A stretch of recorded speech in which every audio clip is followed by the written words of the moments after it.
Yes, thank you all for your presentations. With respect to Dr. Romero's comments about youth turnout, great report.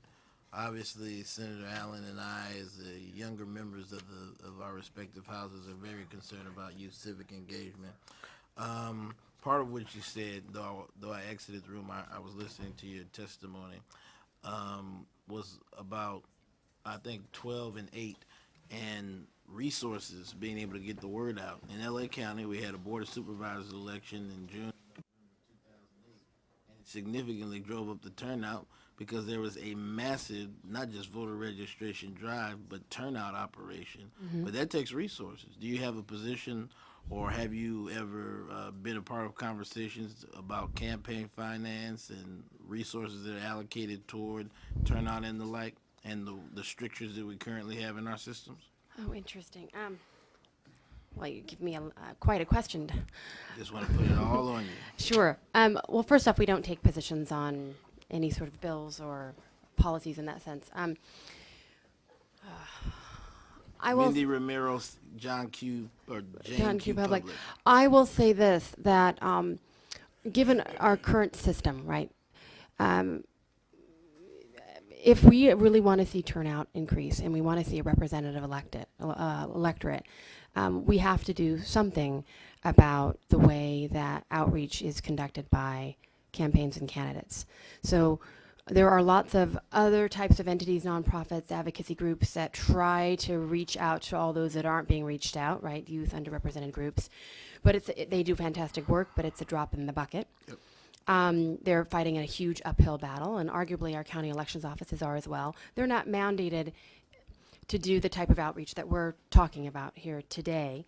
And many of them do more than they're supposed to, or more than that their colleagues do, and that's fantastic. But they're not resourced to be able to do it. So we're left with campaigns and candidates, and as campaigns and candidates have differing pots of monies and differing self-interest, they're going to go for what gets them elected, period, right? Even our most wonderful elected officials that care about youth and other voters very much, in the heat of a campaign, you go for obviously what you have to do, right, to get elected, to then be able to continue the good work that you want to do. So I think that we have to take, one of the new approaches might be that we have to take a serious look at how outreach is and how folks are mobilized in our system. If that isn't changed, that's one of the things, if we really want to move the needle, we have to do it. And having competitive elections, fundamentally changing some of our electoral structures, would also move the needle in a more dramatic way. Well, part of your point, and I'll go to other questions. If anybody else would like to weigh in, that's fine, Ms. McGee, Ms. Underhill. But a part of kind of the fundamental point that I've heard from you just right now and previously was about how it may cost more to reach out to youth and all and the like. Sometimes in elections that many of us are participating in, you have a spending cap. It's a voluntary spending cap. Sure. So it's just finite resources, and most people can't raise to that amount anyway, so it's kind of a farce. But Yeah. In the quantities in which we raise, same thing with local elections. Many electoral subdivisions have some form of campaign finance restriction or reform, and you have to make a choice. And I think that's what you see in statewide ballot measures. Even sometimes you have to make a choice with whom you're going to concentrate on. Are you going to go with the 1 out of 10 voter, the 1 out of 6 voter, or are you going to look at the people who are voting now in California and in LA County and in portions of the Los Angeles that I represent, people who vote in every election no matter what happens? It's a strategic decision that currently campaigns and candidates are forced into, given our current structure, right? Right. Particularly if you're not well resourced, you have to figure out how to get yourself reelected, or your party has to get you reelected. So Or it's not elected in the first place. Pardon? Or Get elected in the first place. Right. Yeah. So interesting though. I'll say another point on this. Some of this though is just plain wrong though. Some of these calculations. So we also know that when some of that outreach is actually conducted with youth and Latino voters and other voters that are underrepresented, that they do turn out to vote. You have to be. It can't just be come here and grab a pamphlet kind of thing, or I'm going to send you something in the mail. It has to be with underrepresented groups, generally speaking, very generally speaking. It has to be what I call kind of deep contact, where you come into somebody's, if it's an older Latino A voter, canvas, a telephone call, a canvas, piece you of come into mail their living room, maybe on a you sit down with them, repetitive you explain basis. the situation, yeah. And so it is time and resource intensive, but it works. What folks that actually engage in efforts that actually engage in that kind of research, outreach, we know it works. And then once you've, especially for youth, once the cool thing about youth is if you hook them when they're young, you actually then have them coming back, right, over and over again. And so arguably that's actually, if you think about it a different way, it's actually pretty good use of resources. A little bit more upfront, but of course our electoral system isn't designed about the long term. It's about the short term, the immediate election, and that's Forgive part me of if the you've problem. already addressed this. Maybe this is more just something to think about.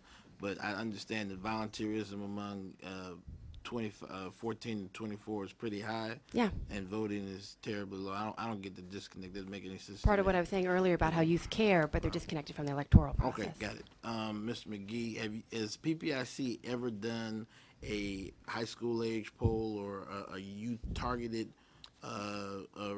intensive research? No, we all of public opinion our poll? surveys are 18 and older. Yeah, Okay. yeah. Okay. So Would it be, is it worthwhile to do an 18 to 24, 18 to 35 focus in your opinion? Can we dig in a little deeper in that population and uncover voter apathy, or is it likely, frankly at this point, not, we won't derive as much? Are there other institutions that already have extant research on that demographic? I think deep dives always make sense. There's a lot of data that are already out there. There's a lot of What, mostly consumer data, really? well, no, but I mean, yeah, you could not necessarily consumer data, but looking at the voter registration file, which is, you can do real deep dives there. Okay. And also surveys. You can conduct surveys and do intensive surveys. I don't know if I'm not aware of any that are doing that deep dive on young people right now, but there's no reason why you couldn't do such a survey. You just have to get the resources to do it. And then we spent a lot of time on young people. Well, what about that demographic that our Butte County registrar recorder was talking about? The 40, well, I mentioned to her the 40 to 64 group. She called them the working age population. Similar levels of apathy, right? Well, so I don't. That's not been my experience in the data that I've seen. Generally, it's more like what Mindy has shown, which is a gradual increase in participation until you get to retirement age. Those people participate at the highest rates, and then there's some drop off as people get too old to be physically able to vote. But generally speaking, it's a gradual progression up. So is there any possibility that gradual because of how low it is now, where if you start lower, that it does not grow at the same rate when they get to as voters mature? Oh yeah, in age? absolutely. I mean, so if they're starting at a lower rate, whatever explains that rate could easily persist through the rest of their life. Yeah. So I mean, we may be looking at a sort of a low turnout that will kind of carry its way through the electorate. So that I don't think hoping that age will solve the problem is a good strategy. Okay. And Ms. Underhill, in I, I, Senator Allen and Mr. McGee mentioned it, but LA County is 9.1, 9.5 million people, so that's about almost twice the size of Colorado. And, Indeed. yeah, a little two plus times the size of Oregon. I know you talked about the infrastructure in LA County. I think it may have been mentioned, but we heard it in our last hearing that among the 18 to 24 age population, they were an actual plurality in terms of those who are eligible to vote. Are there any systems that we see in NCSL or across the states that encourage significant youth participation Are there best practices for these civic engagement models? I don't know if you heard about them, but our state chief justice of the Supreme Court has one in partnership with the superintendent of public instruction, who is nominally our schools chief. That's what we call him. Our Secretary of State is not currently a part of that coalition. We certainly hope that he becomes a part of it. Are there things like that? Are there systems where you train people to fill out ballots and conduct real mock elections? Are there best practices or training on a computer system, how to vote, or touch screen and the like? I'll do my best for you on that.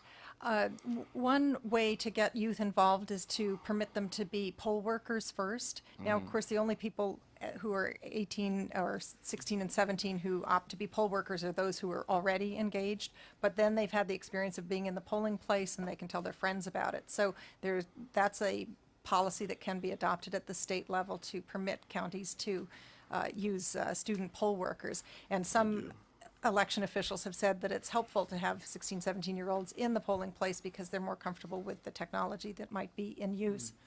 Another idea that legislatures have undertaken is to mandate voting training to be part of a civics class. So I guess you have to back up one and say, is the civics required in high schools? And I don't know if that's true or not. And then to say at least 2 hours or some amount needs to be devoted specifically to the voting experience.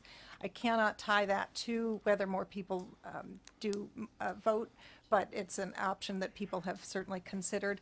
And I don't think any of us have talked about the nonprofit out there who are doing a Get Out the Vote aimed at the youth. And We'll have a panel on that. I Okay, think. great. Great. So there's that kind of effort. And then And she NCSL, mentioned Rockville. that's the one I was thinking of in particular. Right. Did you say that? I think, generally speaking, I'm Yeah. talking Yeah. about the efforts out there. Yeah. So those are out there, and then states can have, in fact, there's something called Legislators Go Back to School, where you all can go out and do volunteerism in the schools, explaining either how the legislative process works or how voting works. So there is the possibility for a little more beefing up of those kinds of efforts, and it sounds like you've got one here in California as well.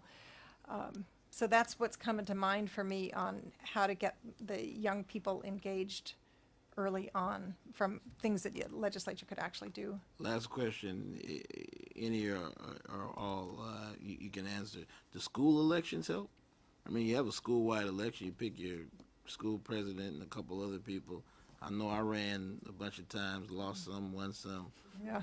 So I think Bob Hertzberg was president of the entire LA Unified School District when he went to school. So Clearly, the school elections he work still for you, is. sir, because there is another organization, I think it might be called Kids Vote USA, headquartered in Kansas, and they do elections that mirror the government elections. So that should be training people to be voters. Mr. McGee?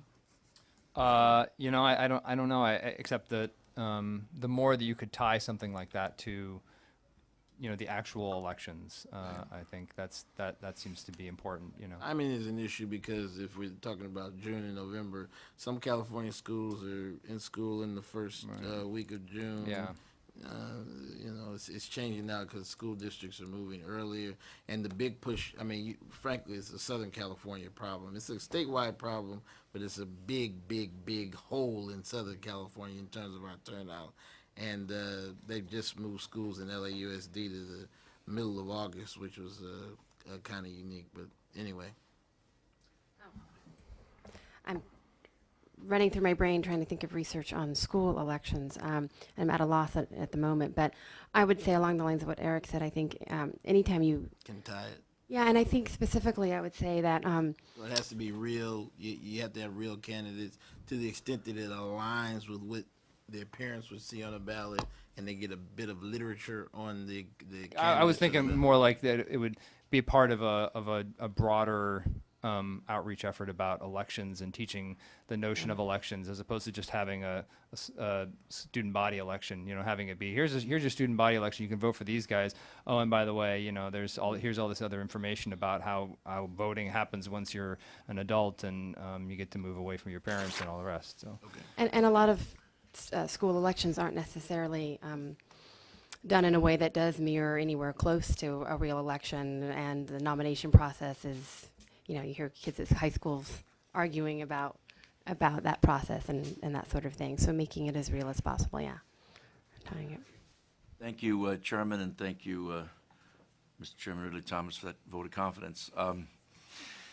I just wanted, as we start out, the panel, thank you very much, and to just indicate with respect to Mr. McGee, I served as a member of the Board of Directors and the Chairman of the Executive Committee of the PPIC for a number of years. I'm not involved anymore, but just want to disclose that as you're sitting before us. It's a non-paying civic duty obligation of a very good organization. Just one observation in terms of this. Part of this stuff I think is important. Is even if some of these things that we do, whether it's a voter registration by mail or people go online, some of the testimony had to deal with, well, it doesn't really increase the numbers, something we want to do. But one of the things about, seems to me, for voter retention is to make things easier. Interface with government is always difficult in so many respects. Lines are long, people are not nice, this and that are the kind of arguments you hear back when people come to your office on constituent services. How much of that's accurate, who knows? But anything we can always do, all of us working together with the folks that work for the state, is to make the experience in working with governments better. So in my judgment, I just would express that that's an important thing in all instances. Second, I don't know if this is accurate, but my recollection, and for any of the panelists here, that there was an election in Korea not too long ago where actually elected officials used cell phones to communicate messages. In other words, people communicate differently. When you made the point, Mindy, about the idea that youth are information poor, they're not information poor. They're full of information. They just have different information. They know about other things. They have so much input. By virtue of having an electronic device in their hand all day long, they learn. They're just learning different things. And information about the specifics of an election and the candidates. That's right. That's right. I was But talking about in that context. But the point's important because it's not a society of people who are not getting information. It's the same argument about newspapers. People just get it in different forms. They get it in different snippets. But look at the audience. Look at everybody's always reading, always learning. It's really interesting to see that. So I think it's important because, to me, that's a really critical element in having a platform and an opportunity. If we could actually tone into that, we don't have people that aren't reading or thinking or engaging. And the point you made about volunteerism is huge in terms of the numbers. I see it in terms of kids wanting to volunteer and intern. The question is, how do we turn it on to us, right? And I share that with you because I think that's a really important point. But I do want to ask the question, does anybody have any experience with other jurisdictions, foreign countries, using electronic methods to communicate with folks, and particularly younger people who are so elegant? Every time I want to get stuff fixed, I go talk to a kid. I can't figure it out, but they somehow know it, right? And have you seen that at all? I heard something about Korea. I've seen some stuff in Europe and some other parts of the world. Anybody have any experiences with that, of other examples that we might be able to use to incentivize young people to participate? Anything? Well, there is. I don't know about other jurisdictions or other countries, but there is a study that's been done using Facebook, where they send out mobilization messages through Facebook. And what did that say show? And it showed that it did increase turnout. Not enormously, but it did increase it. And it was about tapping into that network. And it was about, from what I recall, the way the study was designed. They had what increased turnout? What exactly? What was the? It was a message that sort of would come up in your Facebook page. And I'll be honest, I'm a Twitter user, not a Facebook user. But Encourage. I'm Let them telling know there's an Mark. election. Encourage them to vote. Vote today kind of thing? yeah, and today is the day to vote, and you should turn out. And I think there was like a like element to it, Yeah. where you could like it, Something and of that nature. I don't know. I mean, I just think we're yesterday's news. I don't know if you remember in Congress a few years ago where there was some issue between the motion picture business and the folks in the internet business, and the internet business said, contact your elected official, and shut the whole thing down. It was 168 million contacts, some insane number that's never happened before. These are really powerful tools, and it just seems to me that in so many instances of society, we're using them in a very, very big way. And in this world, it's harder. I mean, Brock raised, $630 million on the internet with people giving small donations, and blew out all of the assumptions about how politics works. This is changing that in a pretty dramatic way. I was just curious I'd like to see that Facebook study. Who did it? I'd have to. I think some people down at UCSD, but I'd have to Follow look that it up. up. That would be. I'll call Mark. I have something I could You add to don't. that too, if Yeah. you're interested. Okay. There's a Facebook study, but there's been a few studies. One particularly supported by Circle out of Tufts University, looking at But social. by who, I'm sorry? Circle out of Tufts University. I'm trying to think of the individual authors. It's escaping me right now. And the looking at social media more generally, and so the Facebook study is really intriguing, but because it's sending a message specifically about voting, vote now. This was about what kinds of messages, what kinds of networks are people tapped into on social media, Twitter, Instagram, things like that. I'm trying to remember if Instagram was part of it. I assume it was, but I could be wrong. But I know Facebook and Twitter and things. And seeing if just the use and the information that people are tapping into on social media, if that's increasing turnout. And essentially the conclusion was that it wasn't, because, and I'm only mentioning this now because I think it's important that I hear so many folks talk naturally about the information age, right, must be helping us to know more and to turn us out more. But what you see is that those folks that are already more likely to vote, that are already voters, have networks that talk about voting, right? That have the receive the tweets of friends on or people that they follow on Twitter that are interested in voting, that are sharing information, that are excited about the election, that are telling everybody they should vote, that sort of thing. But those that are less likely to vote, that don't have particularly don't have a history of voting, if you look at the types of messages and the types of communications that they're having on social media, it's a different kind of world. It's not. They're much less likely to get voter and electoral information. And the conclusion ultimately was that because of that, it's not necessarily increasing turnout, or at least bringing new folks into the electorate, at least bringing those underrepresented, those less likely folks into the electorate, if that makes sense. Yeah, I know. I would just suggest for somebody who's a serial entrepreneur that I'm not suggesting a conclusion, but I challenge the underlying assumptions, because I think that the messaging is wrong. I think when you've got people that are curious and interested, when you have a population that are willing to participate, that if we can tweak that right message with them, that we can really pierce through. Last question. This has to do with particularly one of the great challenges that both the chairman and I face in terms of being from Los Angeles County, where you've got a huge county. Is it a fair statement to say that in terms of voter performance, that smaller communities actually turn out more if you're, when you look to the numbers, and that maybe one of the solutions might be to organize ourselves into smaller communities? I've done studies on size of deals when I was trying to break up Los Angeles into boroughs, and learned that this population of like 50,000 or less really has a stickiness, a continuity where people know each other, and you get to find out and talk about stuff and build relationships and actually turn out. So maybe one of those systemic problems we have is that if that assumption is correct, that maybe the size of government units are so big, and communities are so large, we're so impersonal that it's easy to discredit folks that are running. It's easy to diminish what their discussion is, and it's hard to then create the stickiness to get people interested in participating, to understand this is really important to me, right? So the framework of that is really, is it a fair assumption that smaller communities actually do turn out in greater numbers? And maybe I'm wrong. I mean, I think the smaller counties have higher turnout than larger counties. But turnout is by and large driven by the top of the ticket. So it's actually the higher up you go in terms of the office you're talking about, the more likely it is to drive turnout. Presidential races blow everything else out of the water.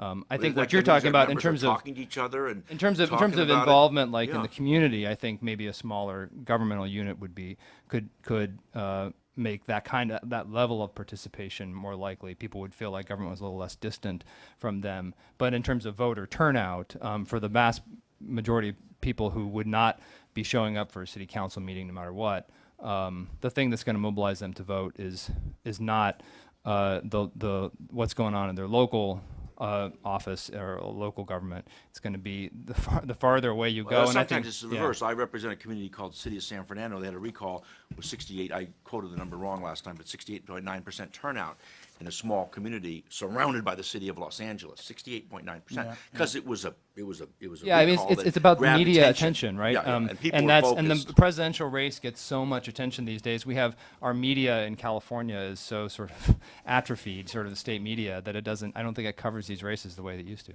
And I'll just add a quick thing. I agree with what Eric said, but also let's not forget that at the local level, many people feel very disconnected from their local politics, from their it seems like we should be more connected to our local right to, maybe with the absence of a school board election and that sort of thing. If you go to a city council meeting in any given month, you're going to see very few people that are there, right?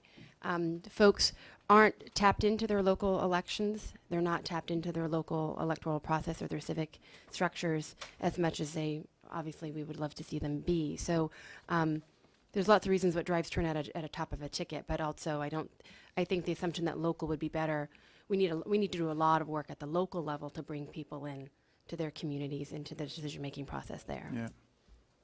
I see the Orange County Registrar just walked in. He raised a concern during his testimony about not going too quickly headlong into a big new change to our system, given some of the changes that are already underway. You are an advocate for automatic voter registration, Eric. How would you respond to the registrar recorder when he's raising his concerns about Right. going too fast and furious into this brave new world? Well, so I think the thing that is attractive about an automatic registration system is actually the relative administrative simplicity once you get the thing off the ground.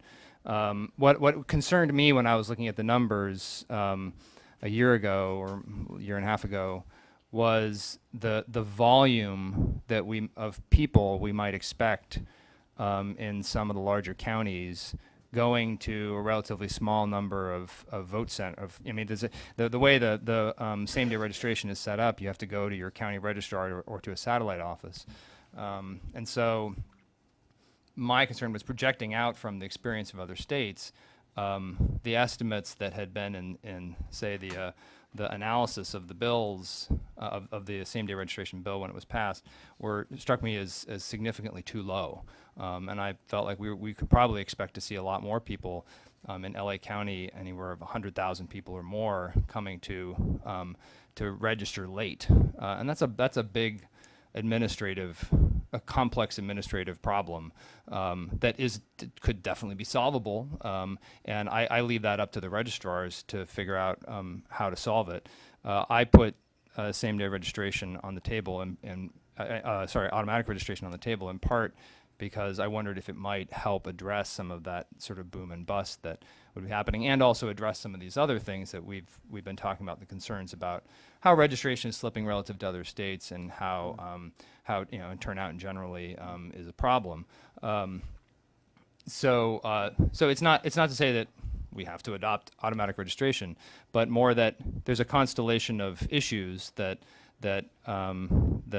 seem to me to be sort of coming down the pike or already be here, and automatic registration seems to address more than one of them at a time. But if there could be an alternative solution that would be just as effective or easier to implement. So. Okay. All right. Thank you. And Eric, what's your favorite international example of a system that does it right, besides Australia? Australia, they make everybody vote. Well, I think probably the best comparison case is Canada because they're much more like us in the sense. I call it Canada. Yes, Yeah. They so they don't. A lot of European countries have sort of pre-existing lists of citizens, right? And we don't have that, or not one that we can tap into, and so it's. But any police officer could find out within 1 minute about the citizenship status of anyone in this room. Yeah, but it wouldn't. That's what I'm saying. Not that we could tap into. So for the sake of, like Social Security is essentially a universal citizen ID card for the most part. Well, no, so, but and so but you're not supposed to use it as an ID card in that sense. And so. And there's issues of privacy come up in the United States culturally that don't come up in some of these other countries. So I think what Canada seems to do is to treat it much more like just a question of data management. So that it's they just try to connect these databases together as much as possible and make sure that everything is updated as much as possible. And they're so much more. Like us culturally than a lot of the other countries that might be comparison cases, that I think that's a good one to look to. So Okay, I'd love to sit down with you and talk a little bit more about that. Okay, so we're going to go into the next panel. We're going to hear first from Sergio Lara, and then go through the next panel members. I'm going to hand over the chair for as little as I can to run over to the Senate to go vote and then come right back.